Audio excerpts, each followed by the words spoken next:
The Adventure of the Speckled Band from The Adventures of Sherlock Holmes by Arthur Conan Doyle. On glancing over my notes of the 70-odd cases in which I have, during the last 8 years, studied the methods of my friend Sherlock Holmes, I find many tragic, some comic, a large number merely strange, but none commonplace. For working as he did rather for the love of his art than for the acquirement of wealth, he refused to associate himself with any investigation which did not tend towards the unusual and even the fantastic. Of all these varied cases, however, I cannot recall any which presented more singular features than that which was associated with the well-known Surrey family of the Roylotts of Stoke Moran. The events in question occurred in the early days of my association with Holmes, when we were sharing rooms as bachelors in Baker Street. It is possible that I might have placed them upon record before, but a promise of secrecy was made at the time, from which I have only been freed during the last month by the untimely death of the lady to whom the pledge was given. It is perhaps as well that the facts should now come to light, for I have reasons to know that there are widespread rumors as to the death of Dr. Grimesby Roylott, which tend to make the matter even more terrible than the truth.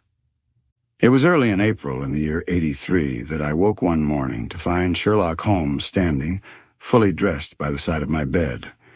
He was a late riser as a rule, and as the clock on the mantelpiece showed me that it was only 7:15, I blinked up at him in some surprise and perhaps just a little resentment, for I was myself regular in my habits. "Very sorry to knock you up, Watson," said he, "but it's as the common lot this morning. Mrs. Hudson has been knocked up," she retorted upon me, "and I on you." "What is it then, a fire?" "No, a client. It seems that a young lady has arrived in a considerable state of excitement, who insists upon seeing me. She is waiting now in the sitting room." Now, when young ladies wander about the metropolis at this hour of the morning and knock sleepy people up out of their beds, I presume that it is something very pressing which they have to communicate. Should it prove to be an interesting case, you would, I am sure, wish to follow it from the outset. I thought, at any rate, that I should call you and give you the chance. "My dear fellow, I would not miss it for anything." I had no keener pleasure than in following Holmes in his professional investigations, and in admiring the rapid deductions as swift as intuitions, and yet always founded on a logical basis with which he unraveled the problems which were submitted to him. I rapidly threw on my clothes and was ready in a few minutes to accompany my friend down to the sitting room. A lady dressed in black and heavily veiled, who had been sitting in the window, rose as we entered. "Good morning, madam," said Holmes cheerily. "My name is Sherlock Holmes. This is my intimate friend and associate, Dr. Watson, before whom you can speak as freely as before myself. Ha! I am glad to see that Mrs. Hudson has had the good sense to light the fire. Pray draw up to it, and I shall order you a cup of hot coffee, for I observe that you are shivering." "It is not cold which makes me shiver," said the woman in a low voice, changing her seat as requested. "What, then?" "It is fear, Mr. Holmes. It is terror." She raised her veil as she spoke, and we could see that she was, indeed, in a pitiable state of agitation, her face all drawn and gray, with restless, frightened eyes like those of some hunted animal. Her features and figure were those of a woman of 30, but her hair was shot with a premature gray, and her expression was weary and haggard. Sherlock Holmes ran her over with one of his quick, all-comprehensive glances.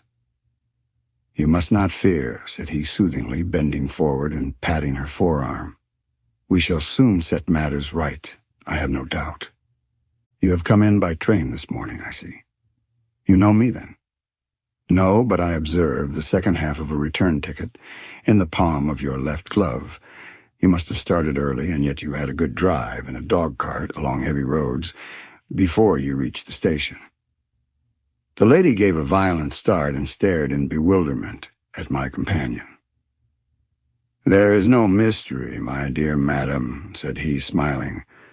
"The left arm of your jacket is spattered with mud in no less than 7 places. The marks are perfectly fresh. There is no vehicle save a dog cart which throws up mud in that way, and then only when you sit on the left-hand side of the driver." "Whatever your reasons may be, you are perfectly correct," said she. "I started from home before 6, reached Leatherhead at 20 past, and came in by the first train to Waterloo. Sir, I can stand this strain no longer. I shall go mad if it continues. I have no one to turn to. None save only one who cares for me, and he, poor fellow, can be of little aid. I have heard of you, Mr. Holmes. I have heard of you from Mrs. Farintosh, whom you helped in the hour of her sore need. It was from her that I had your address. Oh, sir, do you not think that you could help me too, and at least throw a little light through the dense darkness which surrounds me? At present, it is out of my power to reward you for your services, but in a month or 6 weeks I shall be married with the control of my own income, and then at least you shall not find me ungrateful." Holmes turned to his desk and, unlocking it, drew out a small case-book which he consulted. "Farintosh," said he. "Ah, yes, I recall the case. It was concerned with an opal tiara. I think it was before your time, Watson. I can only say, madam, that I shall be happy to devote the same care to your case as I did to that of your friend. As to reward, my profession is its own reward, but you are at liberty to defray whatever expenses I may be put to, at the time which suits you best. And now I beg that you will lay before us everything that may help us in forming an opinion upon the matter." "Alas," replied our visitor, "the very horror of my situation lies in the fact that my fears are so vague and my suspicions depend so entirely upon small points, which might seem trivial to another, that even he to whom of all others I have a right to look for help and advice looks upon all that I tell him about it as the fancies of a nervous woman. He does not say so, but I can read it from his soothing answers and averted eyes. But I have heard, Mr. Holmes, that you can see deeply into the manifold wickedness of the human heart. You may advise me how to walk amid the dangers which encompass me. I am all attention, madam. My name is Helen Stoner, and I am living with my stepfather, who is the last survivor of one of the oldest Saxon families in England, the Roylotts of Stoke Moran, on the western border of Surrey." Holmes nodded his head. "The name is familiar to me," said he. "The family was at one time among the richest in England, and the estates extended over the borders into Berkshire in the north and Hampshire in the west. In the last century, however, 4 successive heirs were of a dissolute and wasteful disposition, and the family ruin was eventually completed by a gambler in the days of the Regency. Nothing was left save a few acres of ground and the 200-year-old house, which is itself crushed under a heavy mortgage. The last squire dragged out his existence there, living the horrible life of an aristocratic pauper. But his only son, my stepfather, seeing that he must adapt himself to the new conditions, obtained an advance from a relative, which enabled him to take a medical degree, and went out to Calcutta, where, by his professional skill and his force of character, he established a large practice. In a fit of anger, however, caused by some robberies which had been perpetrated in the house, he beat his native butler to death and narrowly escaped a capital sentence. As it was, he suffered a long term of imprisonment, and afterwards returned to England a morose and disappointed man. When Dr. Roylott was in India, he married my mother, Mrs. Stoner, the young widow of Major General Stoner of the Bengal Artillery. My sister Julia and I were twins, and we were only 2 years old at the time of my mother's remarriage. She had a considerable sum of money, not less than 1,000 a year, and this she bequeathed to Dr. Roylott entirely, while we resided with him, with a provision that a certain annual sum should be allowed to each of us in the event of our marriage. Shortly after our return to England, my mother died. She was killed 8 years ago in a railway accident near Crewe. Dr. Roylott then abandoned his attempts to establish himself in practice in London and took us to live with him in the old ancestral house at Stoke Moran. The money which my mother had left was enough for all our wants, and there seemed to be no obstacle to our happiness. But a terrible change came over our stepfather about this time. Instead of making friends and exchanging visits with our neighbors, who had at first been overjoyed to see a Roylott of Stoke Moran back in the old family seat, he shut himself up in his house and seldom came out save to indulge in ferocious quarrels with whoever might cross his path. Violence of temper approaching to mania has been hereditary in the men of the family, and in my stepfather's case, it had, I believe, been intensified by his long residence in the tropics. A series of disgraceful brawls took place, 2 of which ended in the police court, until at last he became the terror of the village, and the folks would fly at his approach, for he is a man of immense strength and absolutely uncontrollable in his anger. Last week he hurled the local blacksmith over a parapet into a stream, and it was only by paying over all the money which I could gather together that I was able to avert another public exposure. He had no friends at all save the wandering gypsies, and he would give these vagabonds leave to encamp upon the few acres of bramble-covered land which represent the family estate, and would accept in return the hospitality of their tents, wandering away with them sometimes for weeks on end. He has a passion also for Indian animals which are sent over to him by a correspondent, and he has at this moment a cheetah and a baboon which wander freely over his grounds and are feared by the villagers almost as much as their master. You can imagine from what I say that my poor sister Julia and I had no great pleasure in our lives. No servant would stay with us, and for a long time we did all the work of the house. She was but 30 at the time of her death, and yet her hair had already begun to whiten, even as mine has. Your sister is dead, then? She died just 2 years ago, and it is of her death that I wish to speak to you. You can understand that living the life which I have described, we were little likely to see anyone of our own age and position. We had, however, an aunt, my mother's maiden sister, Miss Honoria Westphale, who lives near Harrow, and we were occasionally allowed to pay short visits at this lady's house.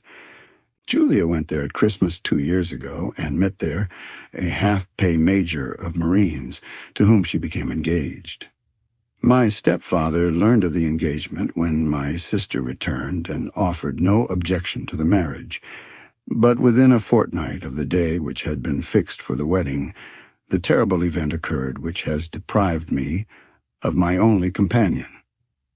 Sherlock Holmes had been leaning back in his chair with his eyes closed and his head sunk in a cushion, but he half opened his lids now and glanced across at his visitor. "Pray be precise as to details," said he. "It is easy for me to be so, for every event of that dreadful time is seared into my memory. The manor house is, as I have already said, very old, and only one wing is now inhabited. The bedrooms in this wing are on the ground floor, the sitting rooms being in the central block of the buildings. Of these bedrooms, the first is Dr. Roylott's, and the second my sister's, and the third my own. There is no communication between them, but they all open out into the same corridor. Do I make myself plain? Perfectly so. The windows of the 3 rooms open out upon the lawn. That fatal night, Dr. Roylott had gone to his room early, though we knew that he had not retired to rest, for my sister was troubled by the smell of the strong Indian cigars which it was his custom to smoke. She left her room, therefore, and came into mine, where she sat for some time, chatting about her approaching wedding. At 11 o'clock she rose to leave me, but she paused at the door and looked back. "Tell me, Helen," said she, "have you ever heard anyone whistle in the dead of the night?" "Never," said I. "I suppose that you could not possibly whistle yourself in your sleep." "Certainly not, but why?" "Because during the last few nights I have always, about 3 in the morning, heard a low, clear whistle. I am a light sleeper, and it has awakened me. I cannot tell where it came from. Perhaps from the next room, perhaps from the lawn. I thought that I would just ask you whether you had heard it." "No, I have not." "It must be those wretched gypsies in the plantation." "Very likely. And yet if it were on the lawn, I wonder that you did not hear it also." "Ah, but I sleep more heavily than you. Well, it is of no great consequence, at any rate." She smiled back at me, closed my door, and a few moments later I heard her key turn in the lock. "Indeed," said Holmesy. "Was it your custom always to lock yourselves in at night?" "Always." "And why?" "I think that I mentioned to you that the doctor kept a cheetah and a baboon. We had no feeling of security unless our doors were locked." "Quite so. Pray proceed with your statement." "I could not sleep that night. A vague feeling of impending misfortune impressed me. My sister and I, you will recollect, were twins, and you know how subtle are the links which bind two souls, which are so closely allied. It was a wild night. The wind was howling outside, and the rain was beating and splashing against the windows. Suddenly, amid all the hubbub of the gale, there burst forth the wild scream of a terrified woman. I knew that it was my sister's voice. I sprang from my bed, wrapped a shawl round me, and rushed into the corridor. As I opened my door, I seemed to hear a low whistle, such as my sister described, and a few moments later a clanging sound as if a mass of metal had fallen. As I ran down the passage, my sister's door was unlocked and revolved slowly upon its hinges. I stared at it horror-stricken, not knowing what was about to issue from it. By the light of the corridor lamp, I saw my sister appear at the opening, her face blanched with terror, her hands groping for help, her whole figure swaying to and fro like that of a drunkard. I ran to her and threw my arms round her, but at that moment her knees seemed to give way, and she fell to the ground. She writhed as one who was in terrible pain, and her limbs were dreadfully convulsed. At first I thought that she had not recognized me, but as I bent over her, she suddenly shrieked out in a voice which I shall never forget. "Oh, my God, Helen, it was the band! The Speckled Band!" There was something else which she would fain have said, and she stabbed with her finger into the air in the direction of the doctor's room, but a fresh convulsion seized her and choked her words. I rushed out, calling loudly for my stepfather, and I met him hastening from his room in his dressing gown. When he reached my sister's side, she was unconscious, and though he poured brandy down her throat and sent for medical aid from the village, all efforts were in vain, for she slowly sank and died without having recovered her consciousness. Such was the dreadful end of my beloved sister. "One moment," said Holmes. "Are you sure about this whistle and metallic sound? Could you swear to it?" That was what the county coroner asked me at the inquiry. It is my strong impression that I heard it, and yet, among the crash of the gale and the creaking of an old house, I may possibly have been deceived. Was your sister dressed? No, she was in her nightdress. In her right hand was found the charred stump of a match, and in her left a matchbox, showing that she had struck a light and looked about her when the alarm took place. That is important. And what conclusions did the coroner come to? He investigated the case with great care, for Dr. Roylott's conduct had long been notorious in the county, but he was unable to find any satisfactory cause of death. My evidence showed that the door had been fastened upon the inner side, and the windows were blocked by old-fashioned shutters with broad iron bars which were secured every night. The walls were carefully sounded and were shown to be quite solid all around, and the flooring was also thoroughly examined with the same result. The chimney is wide, but is barred up by 4 large staples. It is certain, therefore, that my sister was quite alone when she met her end. Besides, there were no marks of any violence upon her. How about poison? The doctors examined her for it, but without success. What do you think that this unfortunate lady died of, then? It is my belief that she died of pure fear and nervous shock, though what it was that frightened her I cannot imagine. Were there gypsies in the plantation at the time?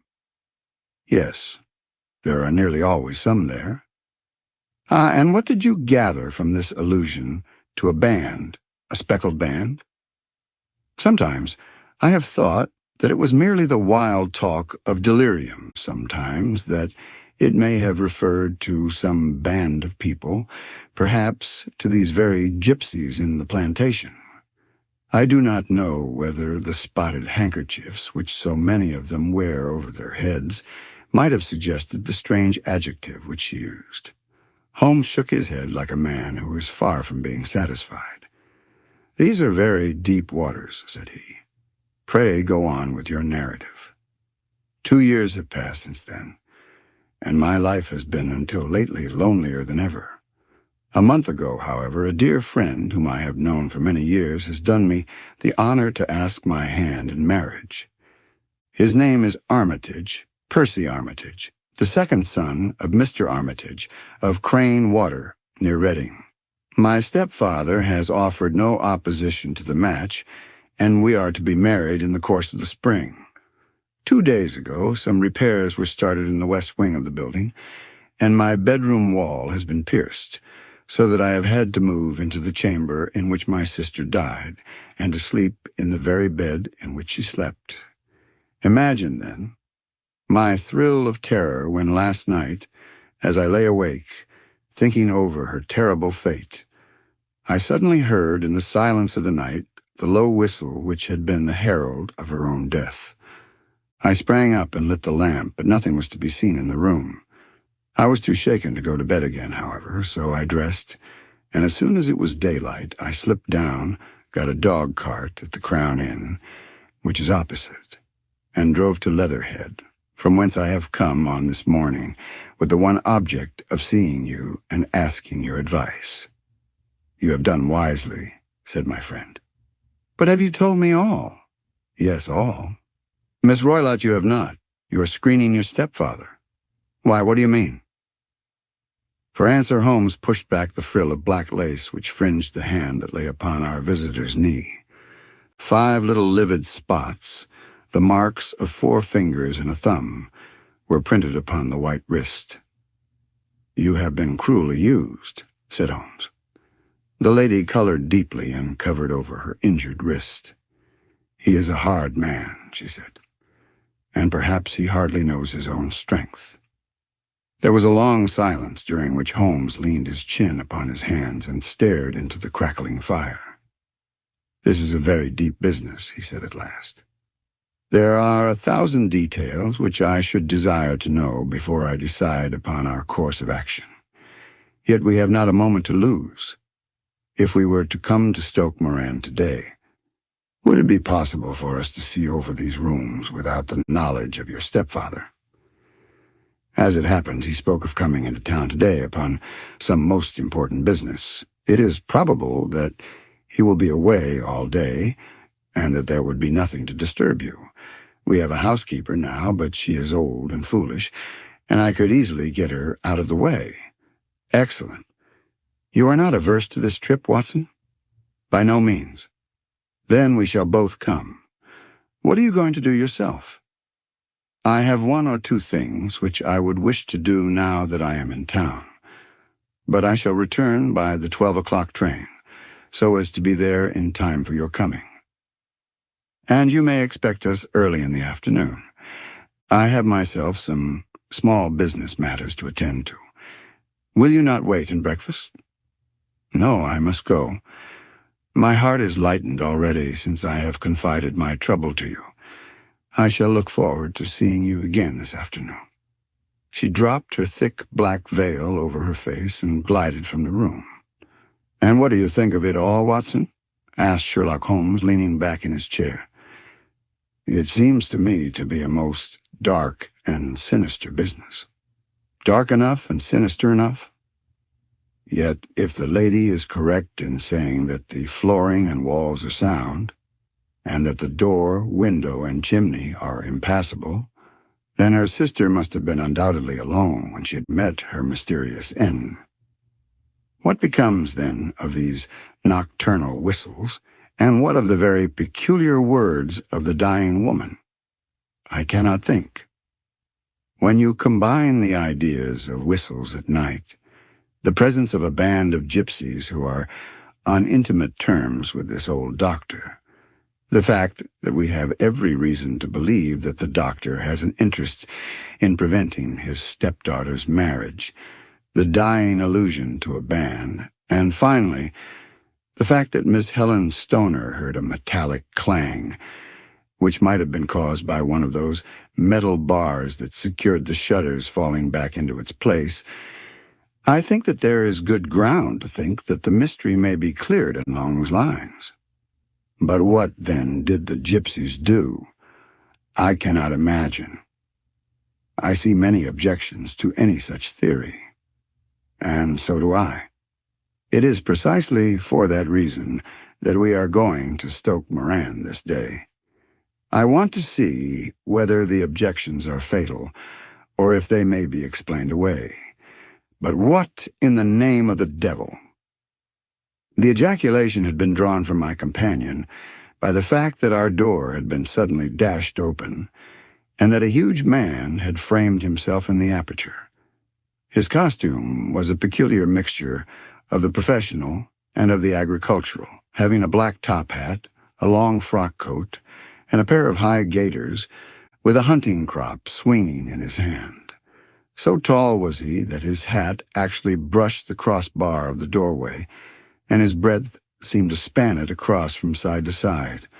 A large face, seared with 1,000 wrinkles, burned yellow with the sun, and marked with every evil passion, was turned from one to the other of us, while his deep-set, bile-shot eyes and his high, thin, fleshless nose gave him somewhat the resemblance to a fierce old bird of prey.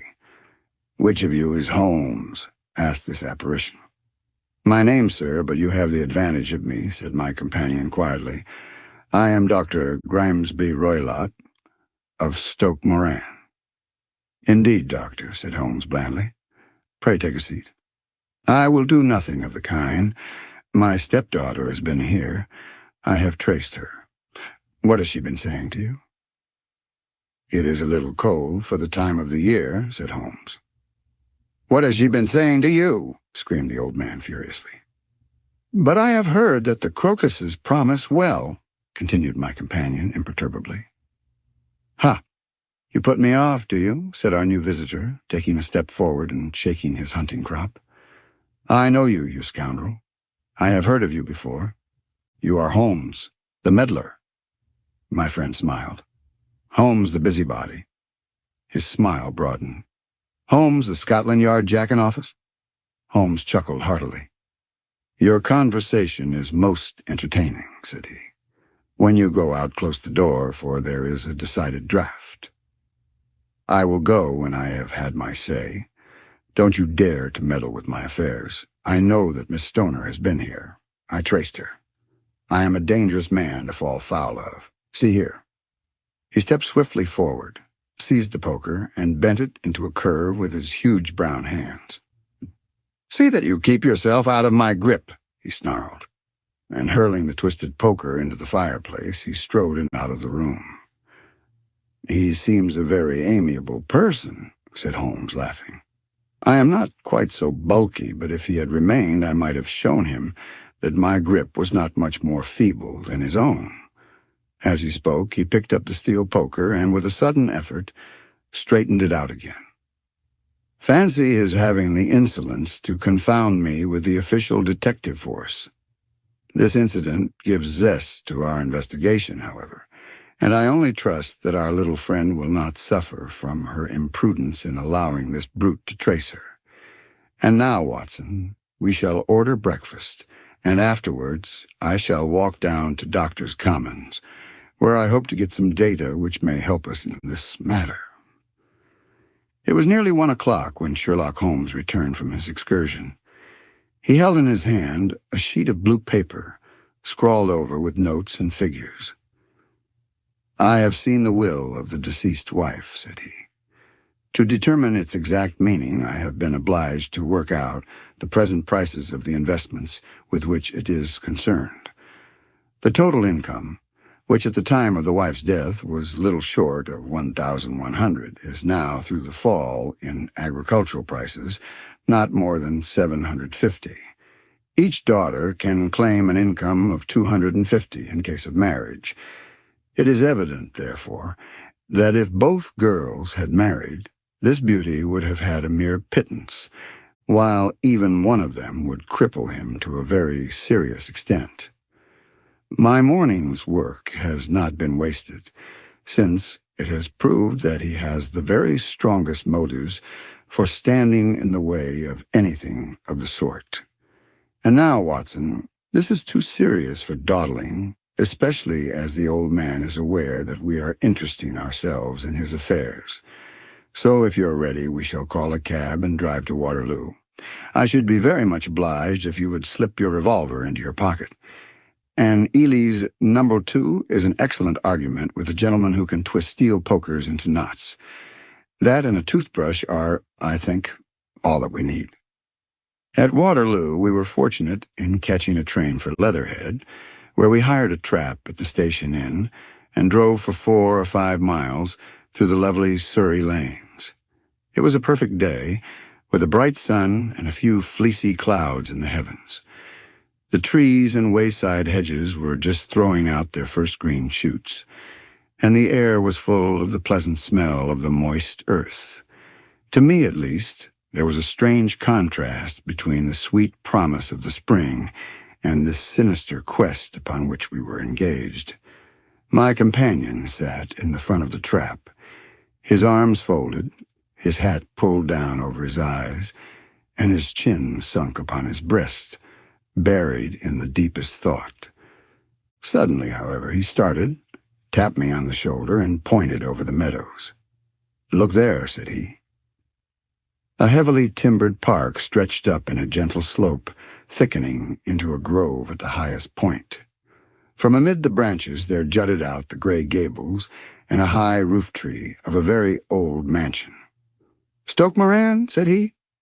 "Yes, sir. That be the house of Dr. Grimesby Roylott," remarked the driver. "There is some building going on there," said Holmes. "That is where we are going." "There's the village," said the driver, pointing to a cluster of roofs some distance to the left. "But if you want to get to the house, you'll find it shorter to get over the stile, and so by the footpath over the fields. There it is where the lady is walking." "And the lady, I fancy, is Miss Stoner," observed Holmes, shading his eyes. "Yes, I think we had better do as you suggest." And we got off, paid our fare, and the trap rattled back on its way to Leatherhead. "I thought it as well," said Holmes as we climbed the stile, "that this fellow should think we had come here as architects, or on some definite business. It may stop his gossip. Good afternoon, Miss Stoner. You see that we have been as good as our word." Our client of the morning had hurried forward to meet us with a face which spoke her joy. "I have been waiting so eagerly for you," she cried, shaking hands with us warmly. "All has turned out splendidly. Dr. Roylott has gone to town, and it is unlikely that he will be back before evening." "We have had the pleasure of making the doctor's acquaintance," said Holmes, and in a few words he sketched out what had occurred. Miss Stoner turned white to the lips as she listened. "Good heavens," she cried. "He has followed me, then." "So it appears.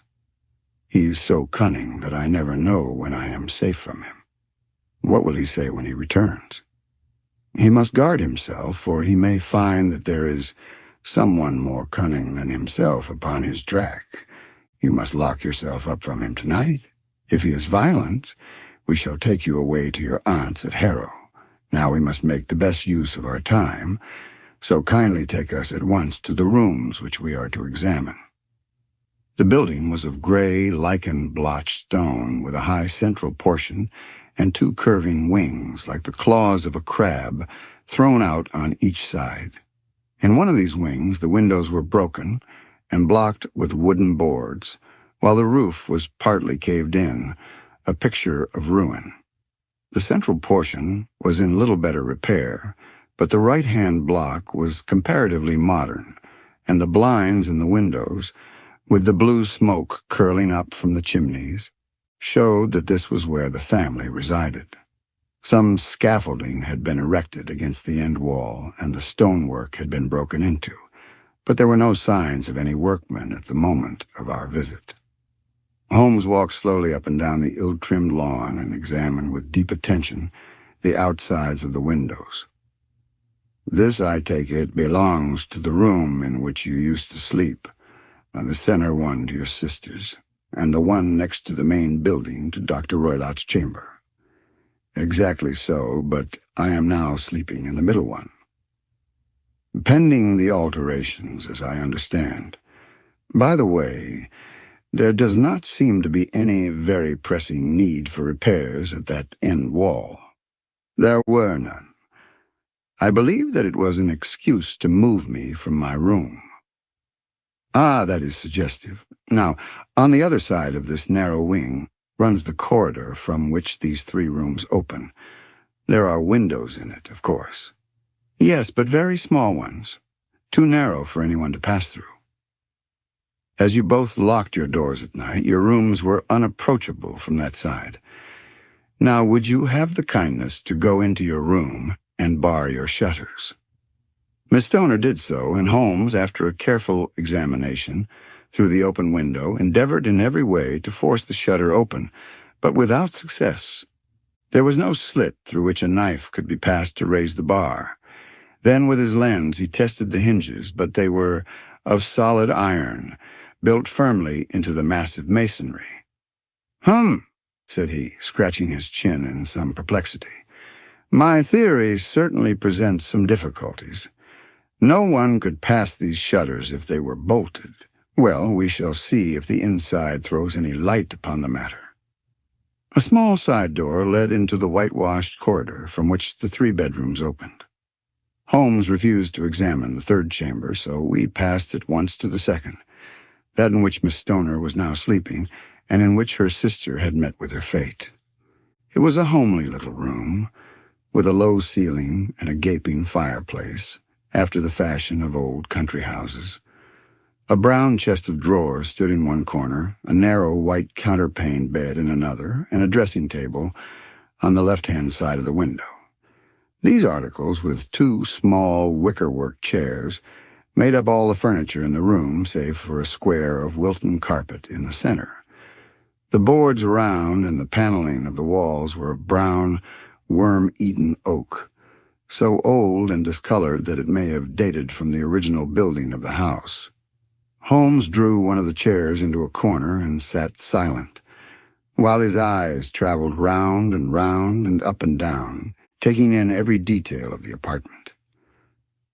"Where does that bell communicate with?" he asked at last, pointing to a thick bell rope which hung down beside the bed, the tassel actually lying upon the pillow. "It goes to the housekeeper's room." "It looks newer than the other things?" "Yes, it was only put there a couple of years ago." "Your sister asked for it, I suppose?" "No, I never heard of her using it. We used always to get what we wanted for ourselves. Indeed, it seemed unnecessary to put so nice a bell-pull there. You will excuse me for a few minutes while I satisfy myself as to this floor." He threw himself down upon his face with his lens in his hand and crawled swiftly backward and forward, examining minutely the cracks between the boards. Then he did the same with the woodwork with which the chamber was paneled. Finally he walked over to the bed and spent some time in staring at it, and in running his eye up and down the wall. Finally he took the bell rope in his hand and gave it a brisk tug. "Why, it's a dummy," said he. "Won't it ring?" "No, it is not even attached to a wire. This is very interesting. You can see now that it is fastened to a hook, just above where the little opening for the ventilator is. How very absurd. I never noticed that before. Very strange, muttered Holmes, pulling at the rope. There are one or two very singular points about this room. For example, what a fool a builder must be to open a ventilator into another room, when with the same trouble he might have communicated with the outside air. That is also quite modern, said the lady. Done about the same time as the bell rope, remarked Holmes. Yes, there were several little changes carried out about that time. They seem to have been of a most interesting character.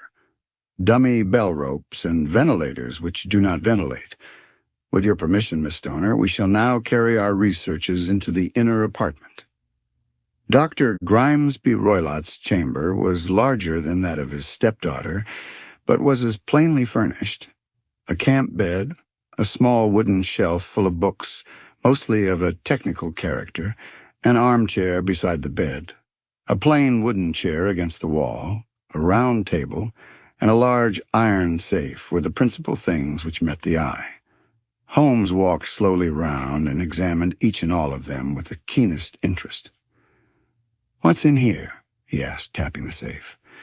"My stepfather's business papers." "Oh, you have seen inside, then?" "Only once, some years ago. I remember that it was full of papers." "There isn't a cat in it, for example?" "No. What a strange idea." "Well, look at this." He took up a small saucer of milk which stood on the top of it. "No, we don't keep a cat. But there is a cheetah and a baboon." "Ah, yes, of course. Well, a cheetah is just a big cat, and yet a saucer of milk does not go very far in satisfying its wants, I dare say. There is one point which I should wish to determine." He squatted down in front of the wooden chair and examined the seat of it with the greatest attention. "Thank you, that is quite settled," said he, rising and putting his lens in his pocket. "Hello, here is something interesting." The object which had caught his eye was a small dog lash hung on one corner of the bed. The lash, however, was curled upon itself and tied so as to make a loop of whipcord. "What do you make of that, Watson?" "It's a common enough lash, but I don't know why it should be tied." "That is not quite so common, is it?" "Ah, me, it's a wicked world. And when a clever man turns his brains to crime, it is the worst of all. I think that I have seen enough now, Miss Stoner, and with your permission, we shall walk out upon the lawn." I had never seen my friend's face so grim or his brow so dark as it was when we turned from the scene of this investigation.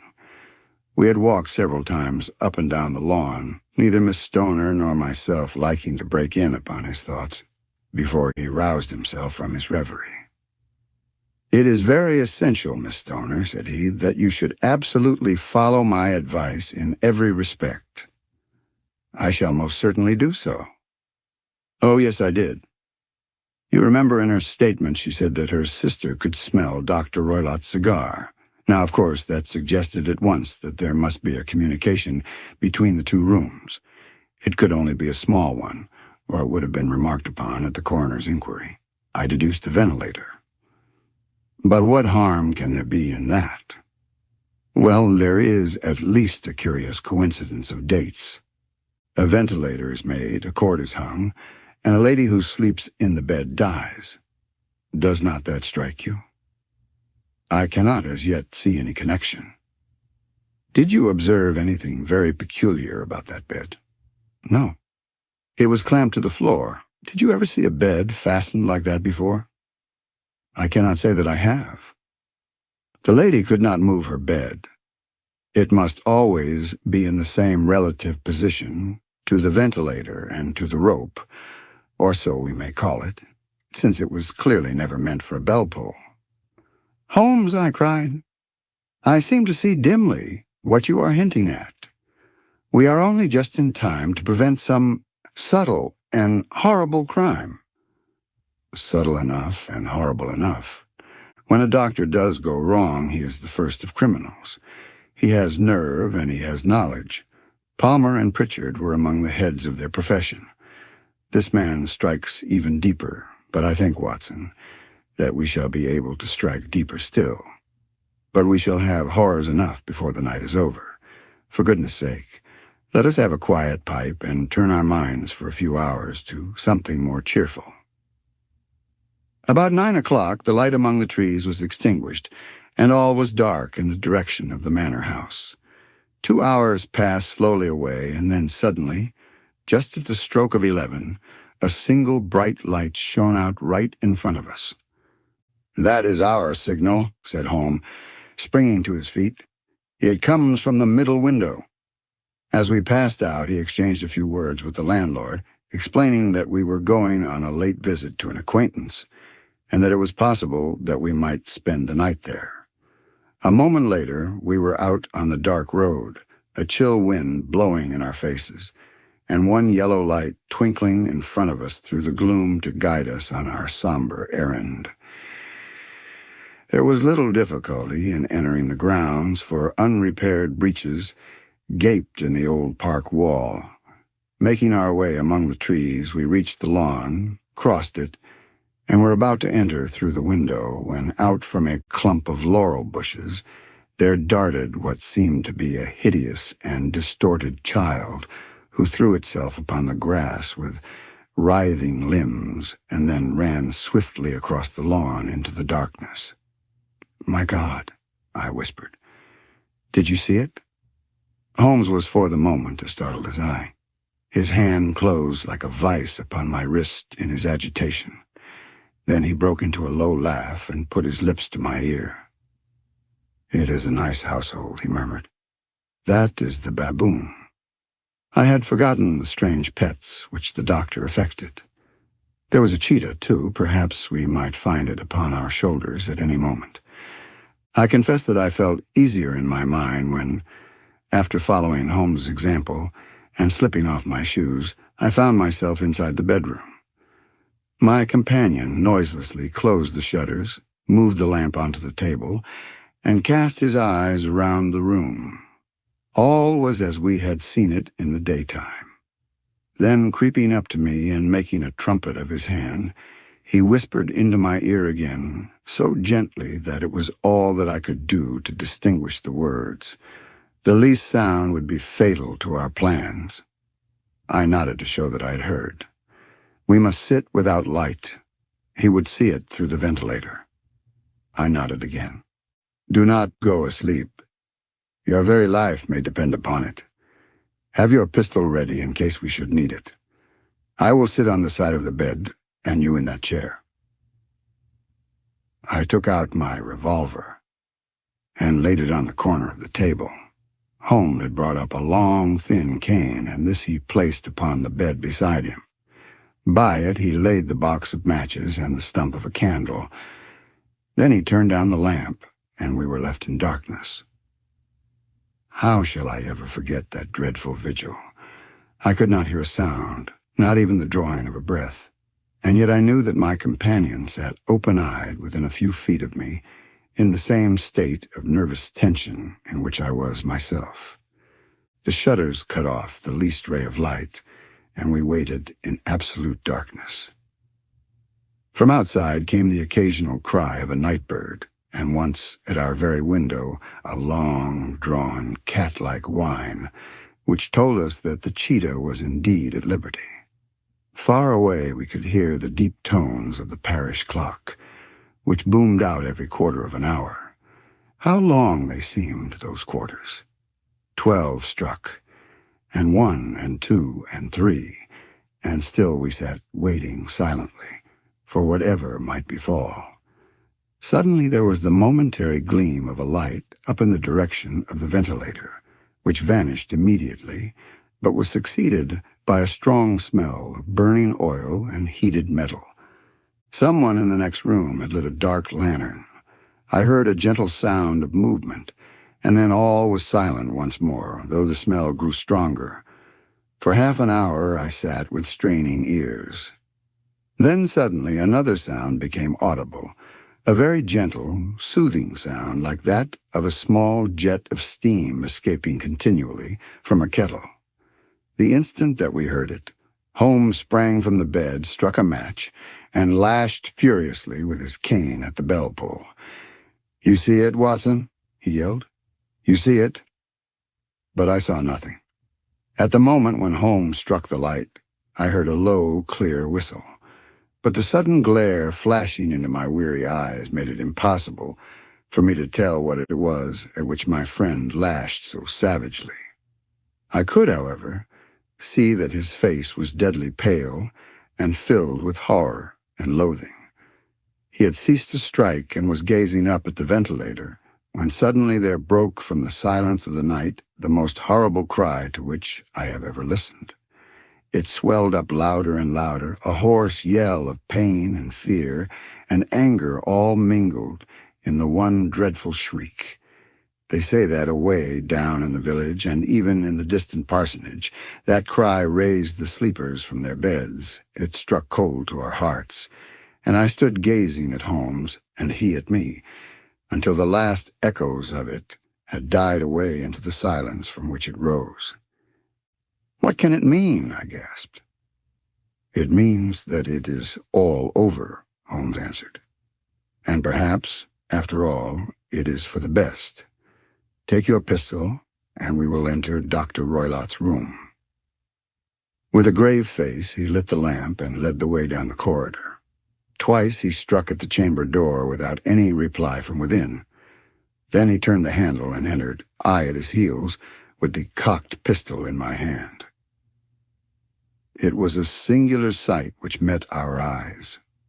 On the table stood a dark lantern with the shutter half open, throwing a brilliant beam of light upon the iron safe, the door of which was ajar.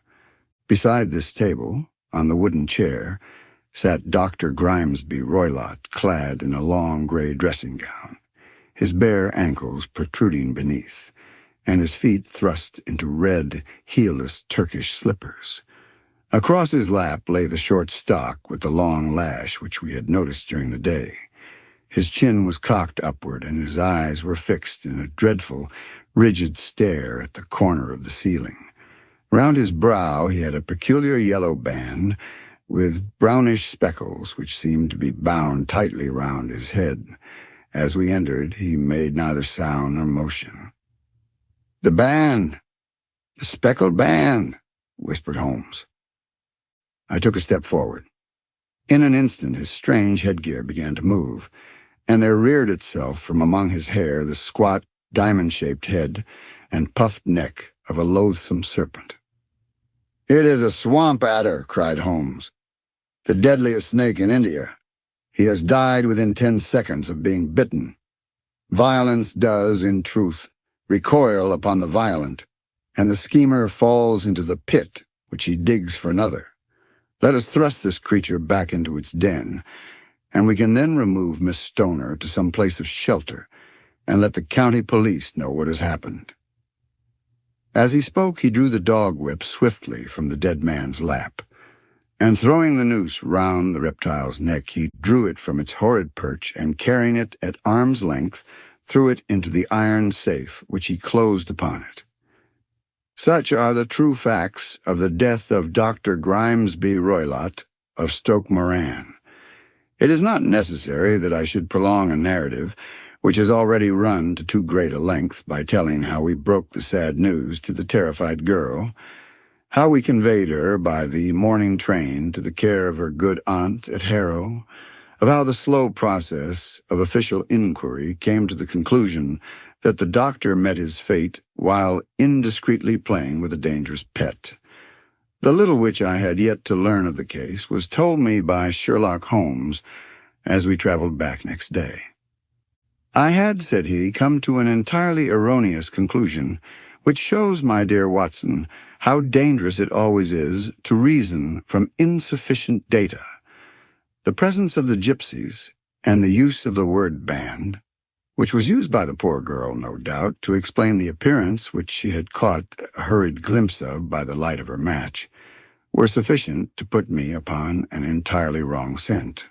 I can only claim the merit that I instantly reconsidered my position when, however, It became clear to me that whatever danger threatened an occupant of the room could not come either from the window or the door.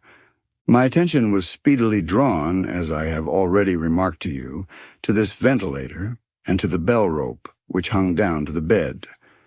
The discovery that this was a dummy and that the bed was clamped to the floor instantly gave rise to the suspicion that the rope was there as a bridge for something passing through the hole and coming to the bed.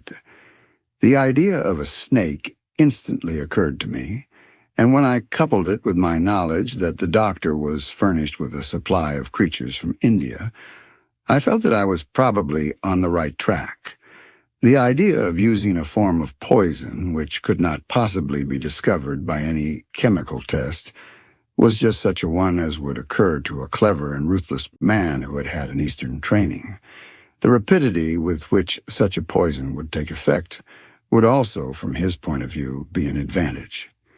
It would be a sharp-eyed coroner, indeed, who could distinguish the two little dark punctures which would show where the poisoned fangs had done their work. Then I thought of the whistle. Of course, he must recall the snake before the morning light revealed it to the victim. He had trained it, probably by the use of the milk which we saw, to return to him when summoned. He would put it through this ventilator at the hour that he thought best, with the certainty that it would crawl down the rope and land on the bed. It might or might not bite the occupant. Perhaps she might escape every night for a week, but sooner or later she must fall a victim. I had come to these conclusions before ever I had entered his room. An inspection of his chair showed me that he had been in the habit of standing on it, which of course would be necessary in order that he should reach the ventilator. The sight of the safe, the saucer of milk, and the loop of whipcord were enough to finally dispel any doubts which may have remained. The metallic clang heard by Miss Stoner was obviously caused by her stepfather hastily closing the door of his safe upon its terrible occupant. Having once made up my mind, you know the steps which I took in order to put the matter to the proof. I heard the creature hiss, as I have no doubt that you did also, and I instantly lit the light and attacked it, with the result of driving it through the ventilator, and also with the result of causing it to turn upon its master at the other side.